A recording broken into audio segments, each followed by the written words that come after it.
ഭർത്താവിൻ്റെ മരണത്തിൽ മനംനൊന്ത് മധുരാനഗരം ദഹിപ്പിച്ച കണ്ണകി മധുരമീനാക്ഷി ആവശ്യപ്പെട്ട പ്രകാരം കൊടുങ്ങല്ലൂരിലെത്തിയതായും വടക്കേ നടയിൽ വെച്ച് പരാശക്തിയിൽ ലയിച്ചു മോക്ഷം നേടിയെന്നും മറ്റൊരു കഥയുണ്ട്.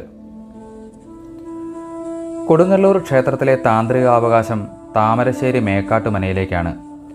അടികൾ എന്ന പൂജാരിമാരാണ് ഇവിടുത്തെ ശാക്തേയ പൂജകൾ നിർവഹിക്കുന്നത്. കുന്നത്ത് മഠം, നീലത്ത് മഠം, മഠത്തിൽ മഠം എന്നിങ്ങനെ 3 മഠങ്ങളിലെ അടികളാണ് ചുമതലക്കാർ. പിന്നെ സാത്വിക പൂജകൾക്കായി നമ്പൂതിരിമാരുമുണ്ടാവും. ക്ഷേത്രത്തിൻ്റെ ഊരാൺമ അവകാശം കൊടുങ്ങല്ലൂർ വലിയ തമ്പുരാനാണ്. കൊച്ചിൻ ദേവസ്വം ബോർഡിൻ്റെ കീഴിലാണ് ക്ഷേത്രഭരണം നടന്നുവരുന്നത്. 10 ഏക്കറോളം വിസ്തീർണത്തിലായാണ് ക്ഷേത്ര സമുച്ചയം നിൽക്കുന്നത്.